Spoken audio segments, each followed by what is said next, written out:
It's not about more pre-sales people who serve Erick Moreno Hernández's interests.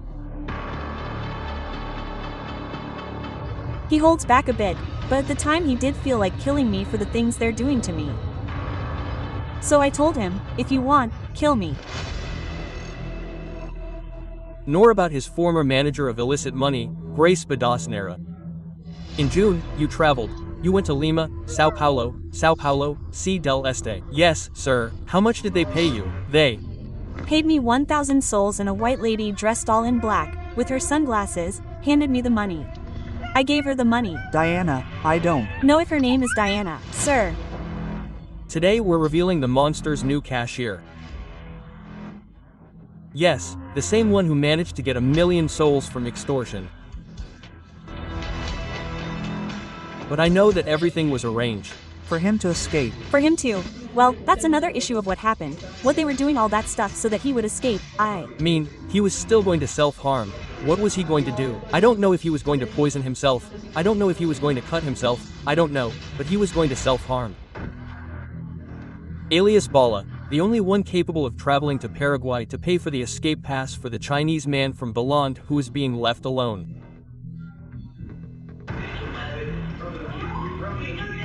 A lot of money has been copied from extortion, and there are several human couriers who have recently traveled.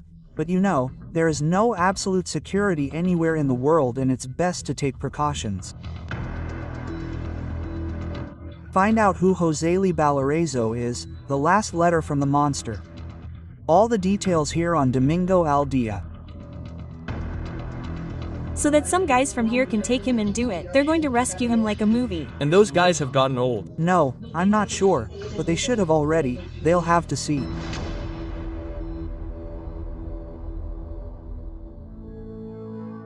They say that those who fight with monsters end up becoming one. At first, you resist. Ideas circulate in your head about crossing the thin line of crime. Everything changes when you savor the large sums of money you could earn simply by lending your bank account. You would trade the peace of mind of your entire family, even if the price is your freedom. You let time decide the time and place so that your photograph is within a bloody organizational chart that belongs to the grafts of the Northern Cone. Exclusively, Josselyn Balarezo Moreno, the new cashier of the crime, reveals that the monster communicates from the prison in Paraguay by video call. Since the time he was arrested on September 24th, the monster continues to talk by video call from the video call, and the call that I tell you Wednesday was a video call. Everything is in danger, since the most ranked subject who only brought misfortune to our country seeks to self-harm to escape in a rescue movie. But I know that everything was arranged. For him to leave. Well, that's another issue about what happened. What they were doing with that whole plan to make him leave. I mean, he was still going to self-harm. What was he going to do? Self-harm. I don't know if he'd poison himself. I don't know if he'd cut himself. I don't know, but he was going to hurt himself. International alarms are going off because the monster has already paid for his hitmen to travel to Guarani lands armed to the teeth so that they could take some guys from here and rescue him, like a movie. And have those guys traveled? No, I'm not sure, but they should have already come. Josselyn sought the supposed privileges that the monster promised her. His capture once again destabilizes the pretensions of the faded leader who seeks to avoid stepping on Peruvian soil. It's the mechanism between the directives that this guy still issues, right? From the prison where he is definitively awaiting extradition, which has been approved in the first instance, right?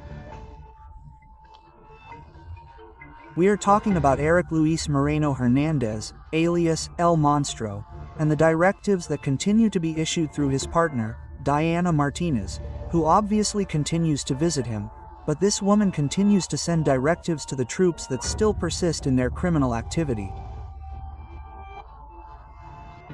Chamba is known as Bala, That's what the kidnapper of kidnappers himself named her. She acted as the organization's financial, logistical, and even armed arm.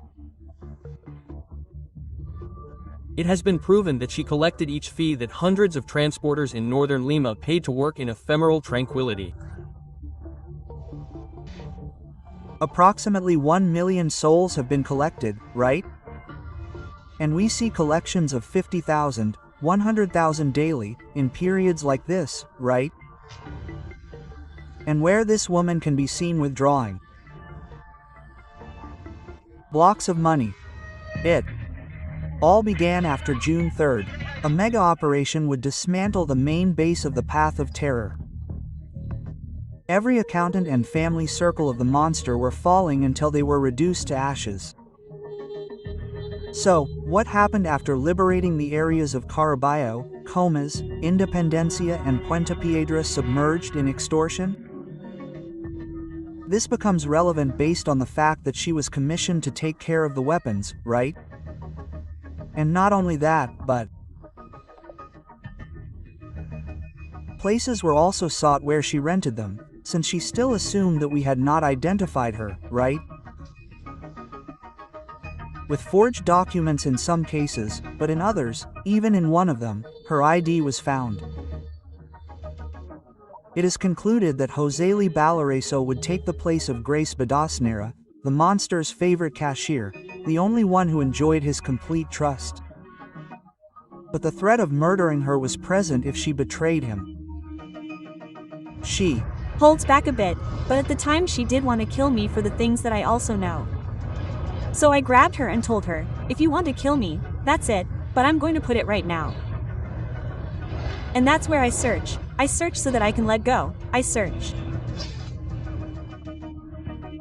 Grace had to give details, evidence of knowing every move Erick Moreno made to the kidnapping and extortion division. He's not sure that the house he's in hasn't changed. Right? Yes, it suddenly happened. Do you know why I'm telling you? Because he changes houses every month. He has to, not always. They've been there for years since last year. She's been in the group for like 5 years now. No. The former administrator knew the ins and outs of the entire criminal structure, since she received more than 300 transfers for more than 500,000 souls and made more than 600 money transfers that also exceeded 500,000 souls. With Grace off the map, interned in a prison, Balan's Chinese man now had to regroup his followers. He looks for qualities in Josselyn to keep a low profile with substantial sums of money. However, alarms went off when intelligence reports indicated that the new cashier had traveled to Paraguay.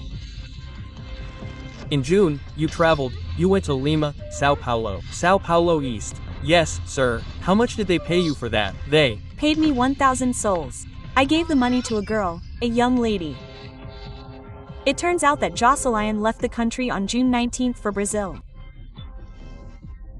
The order was to take as much money as possible so that the monster could continue living the high life. They told me, take a taxi like this, like this, like this. And I spent because I had to hand over $9,900, but I spent because I didn't have the currency that was used there. So I paid in dollars and because I had to go in. It's Guaranese. No, Guaranese. And you went there, and who? And a little white lady dressed all in black with her sunglasses handed her over. I gave her the money. Diana, I don't know if her name is Diana, sir. Josselyn didn't have a passport. It was an express trip. Based on the characteristics she describes herself, she gave the dollars to Diana Martinez. And the description of a woman that would indicate that she was sent by him, and especially that she was Diana.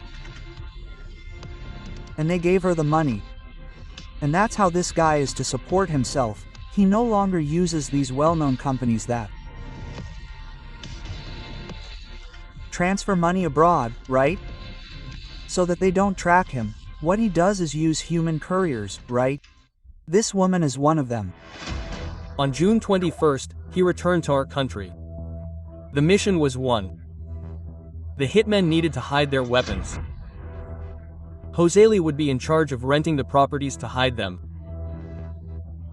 Proof of this is that in August the robbery division of the Deering Cree went to the perfect cove. Juan Carlos Aguirre Puma, alias Chicky, one of the monster's gunsmiths, was captured. The house had been rented by Josselyn. The owner of the property even provided alias Bala's ID. You know why he calls you, you? Because you're his confidant. Chul, he trusts you. You don't do his things. Who's going to call him out on it? You're the one who's going to take on everything. You're the one who's responsible for everything, Pachola. At first I told you not to take on too much responsibility. This is a revealing audio. Chicky tries to calm the new cashier down. She went into the monster's cave. But business is business, so it's time to talk about the most important thing. Listen, why don't I take him tomorrow? You know what? Right now I'm taking a backpack and the dynamite. I'm going to go back here to the House of Faith to get a lot of money.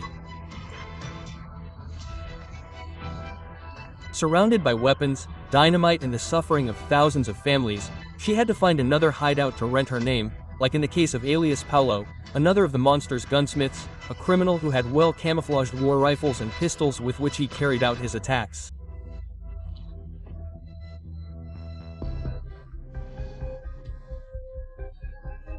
And both have not accused her, but not only have they charged her, but because they have found traceability of communications, also traceability of money, they place her as the person responsible, in this case, for renting the premises, paying these people in charge of guarding and delivering the weapons to the gunmen.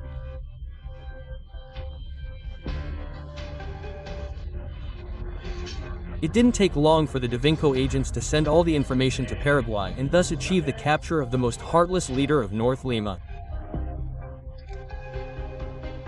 This is not an improvisation. This is how we got to you. This is how we hit you.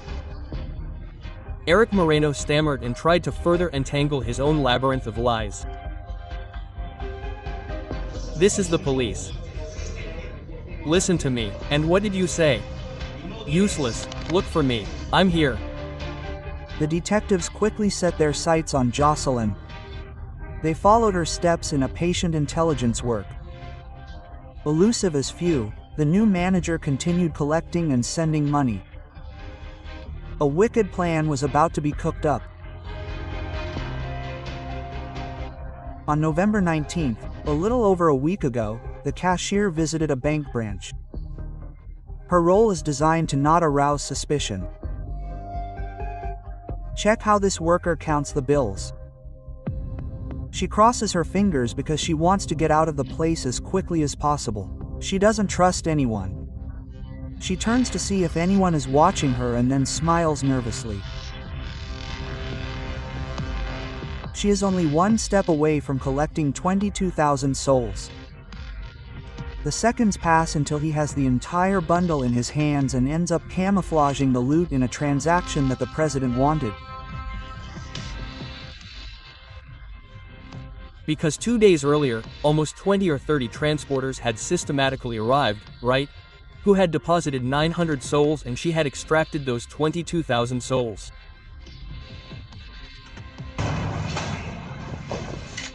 An impunity that could not be sustained over time.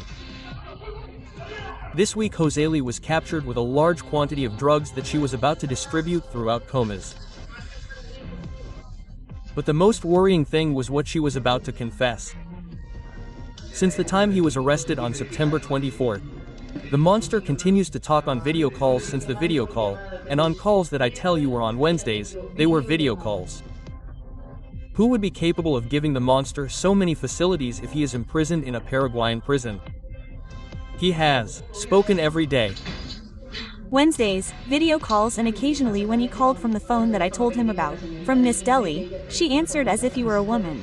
What? The one from the Paraguayan Empire? Yeah, from over there. Well, like saying here from the prison imp. Over there. I don't know what they're called, sir. I know I call them imp because that's how I know them here. Sure, who's there? The guards. The guards. But why do you say she was a woman? Because she always had to answer in a woman's way. I mean, to say, you're talking to me, oh, girl, that's fine, something like that. But I know you're a man. Quote, yes. Why? Because if the young lady's phone was tapped, she would have told all that. It's now or never. The intelligence services are activated when faced with statements that put your stay behind bars at risk. And how much do they pay? No, I'm not sure. I don't know. No, I don't know. I don't know about that. But I know everything was arranged. For her to leave. So that, well, that's another issue about what she left for. What they were doing with that whole plan. So that she left. I mean, he was still going to self-harm. What was he going to do? Self-harm? I don't know if he'd poison himself. I don't know if he'd cut himself. I don't know if I don't know. But I'm going to self-harm so they can take some guys from here and do a movie like Rescue. And have those guys traveled? No, I'm not sure. But they should have already left. She doesn't know exactly how many emissaries of death have traveled, but she does know how much they were going to pay each of them. And she even told me how much she was going to pay them, 10,000 souls each, and they were going to fix the weapons there. The guy is obviously trying to escape. Yes, over there, where he is, because she said it's not like the police here where you go with a lot of bodyguards, right? It's different over there, fewer bodyguards, I mean, less security. Due to the large amount of drugs found in Josselyn's house, it has been proven that the illegal sale of these substances was part of the monster's evil plan to recapitalize himself and thus obtain the largest amount of money. This subject somehow tries by all means not to come to the country, and so a series of hypotheses are unleashed. How to pay for his escape? It could be. That is what she mentions. We have launched the respective alert. The efforts of the Peruvian police paid off. The Paraguayan authorities have to ensure the correct process for the extradition to be completed. We will all be vigilant so that the monster does not cover up his escape, because the pending accounts in Peru add up to hundreds.